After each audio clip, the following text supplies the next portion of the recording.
Okay. Hey, Harry Nation, we are up for another P. Diddy update.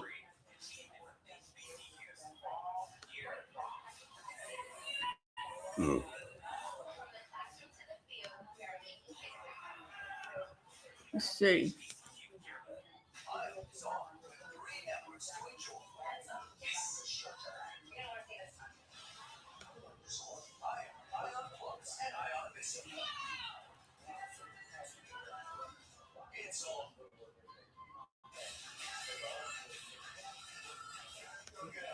Oh, shit.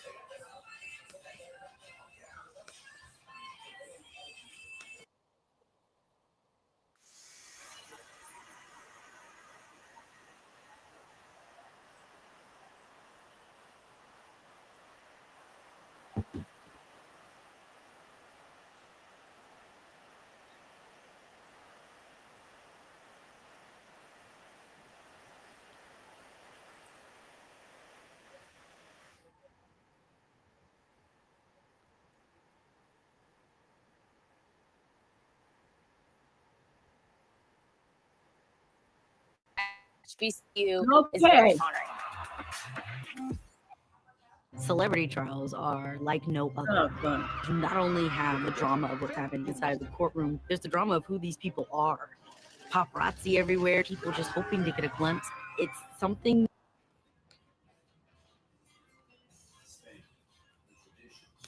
Okay. Another P. Diddy update, folks.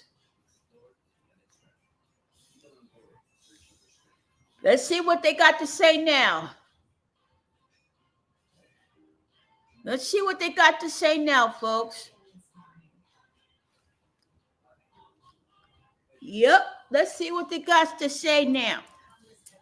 Because I'm telling you, it's just looking kind of bad for it right now. I'm telling you, man.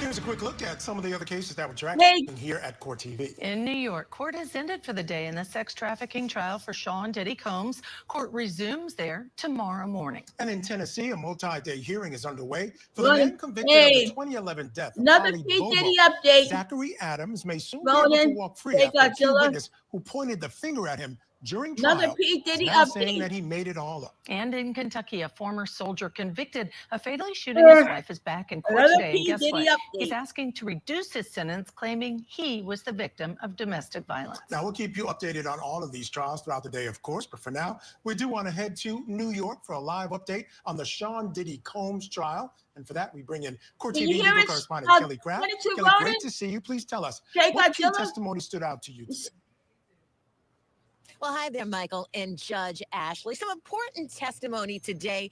First started off with a witness from the Homeland Security Department talking about the items seized from Combs' home. That was the finishing up of his direct and cross-examination. Court right away got started with him holding up a pair of those red high-heel platform shoes. Then he went into the other items that were seized from the home, including the baby oil, the Astroglide. He was pulling out huge plastic bags, Michael and Judge Ashley, of these items that were filled with baby oil as well as Astroglide. I never seen so many doggone shoes in my life. When his testimony was finished, then the federal prosecutors called a woman, an expert witness by the name of Dr. Hughes. And she testified in a very limited fashion about domestic abuse, survivors of sexual assault, physical abuse, sexual abuse. She did not interview Kathy Ventura or any other witness who's going to be testifying in this case. She just spoke in generalities. So the cross got a little bit intense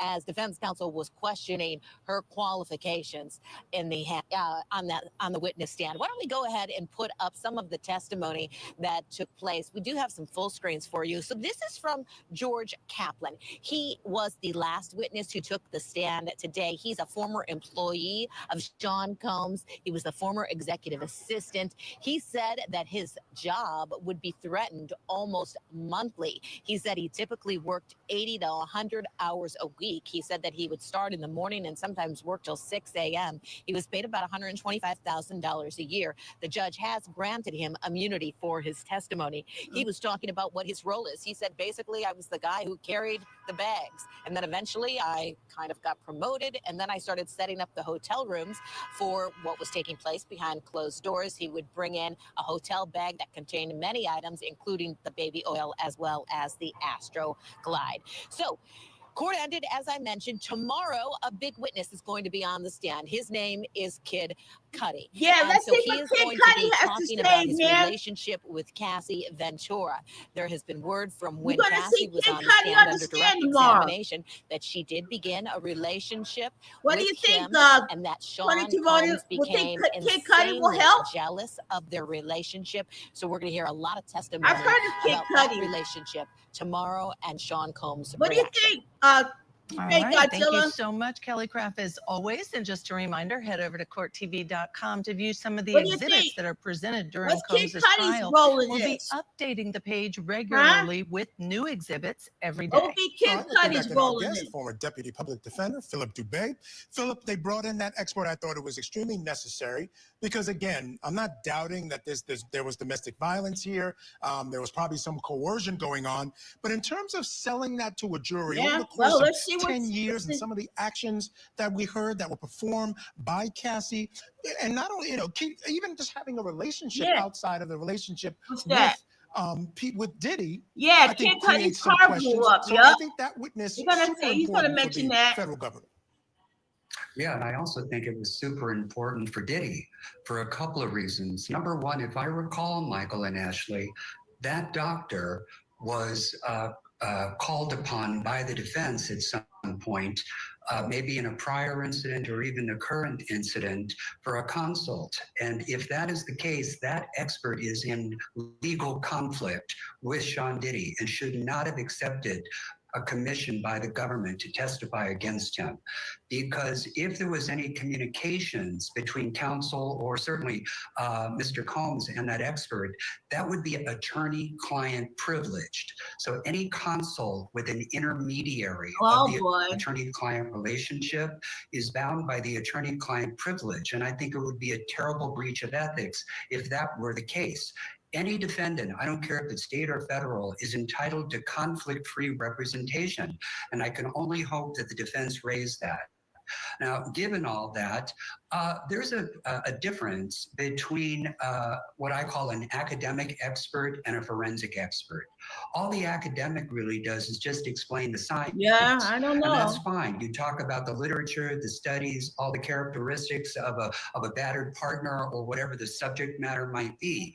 But the real question is, what facts in the case evidence did she factor in reaching her opinion or in schooling the jury? And if none of that was done, as far as I'm concerned, her testimony really is a wash. Okay, so let me mention, she was asked when she testified, didn't you talk to the defense about representing, being on their side? And the answer was yes, and it was full disclosure. And they said, and the defense didn't decide to use you, did they? No. So that did come out. To your point, it couldn't be hidden. It was out there during testimony. But I want to ask you about items seized from his home, because so what? Red high heel platform shoes. Maybe I'd seize those if I looked at, Michael Ayala. So you never know.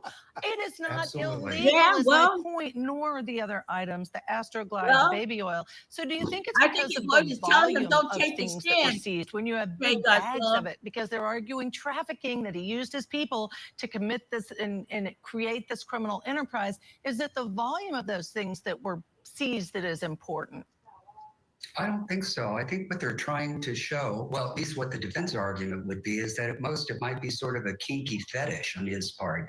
All right, so he's into sex marathons, he's into swinging, he's into swapping, maybe into, what do they call it, autogynephilia, cross-dressing, that type of thing, that is not part of a criminal enterprise. If part and parcel of his lifestyle, separate and apart from the Combs enterprise, is all this kinkiness, well, then that's his defense. Yeah, you want to bring in all the Kama Sutra, you want to bring in all the illicit photos and show his, lewd, lascivious, licentious, libidinous they lifestyle. got to prove this case, man. Because if anything, it only underscores his lifestyle and not any type of racket that they're accusing him of running. Yeah, and I wonder if it might backfire because the manner in which the federal government went into his house, as if they were like going into there are 80 war, agents, and with tanks and whatever. I wonder if that might work against them as well. And let me say, of course, I was just giving you a hard time, but the point is, any of these items can be found in literally anyone's home. Of course, crazy. All right. Philip, stand by. We're going to take a break, folks. Coming up, we'll head back to Massachusetts for the Karen Reed murder. Well, that's it for the update. Some key testimony the jurors heard this week. Well, that's it for the update, Straight Godzilla. Puffy, the prosecution, the state of New York is going to have egg on their freaking face if they don't prove this case, man. I'm telling you. They are going to have the biggest egg on their face if they can't prove this case, man. You know? Some testimonies might be a wash after this. Sure will. Nobody can say either way how this case is going to go. I think it's going to go right straight down the toilet. That's what I says. It's going to go right straight down the toilet, man. It is. What can they prove at this point? What can they prove at this point, Hammer Nation? I don't know. But we'll see what Kid Cudi says tomorrow. Because he's the one who had his car blown up. Yeah, Puffy cooked. You see what this guy in the car TV said, We will see what he says there, man. And like I said before, in the famous words of Captain Murtaugh of Lethal Weapon, I'm too old for this shit. Yeah. Let me see if I can get him back up. Shoot. I don't have nothing. They better have some, like I said, they better have meat on the bone. You can indict a ham sandwich, but you made, yeah, it is. But like I said, you can indict a ham sandwich, but you made that ham sandwich stick. Okay? That's all I got to say. Oh, I got it. AA-22 Ronin.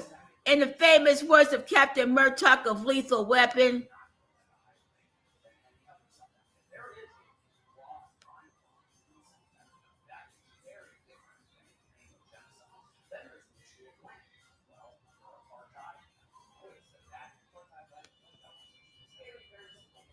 yeah.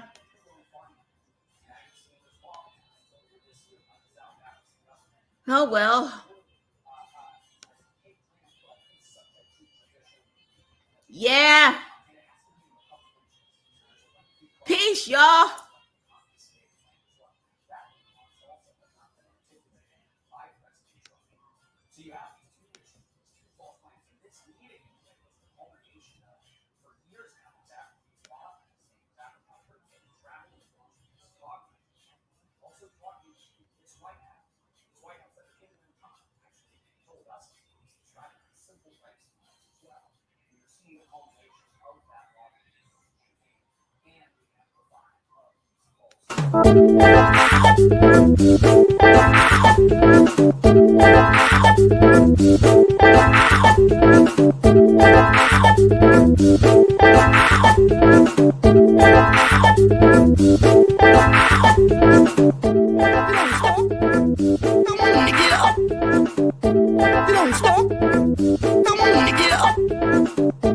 You don't stop.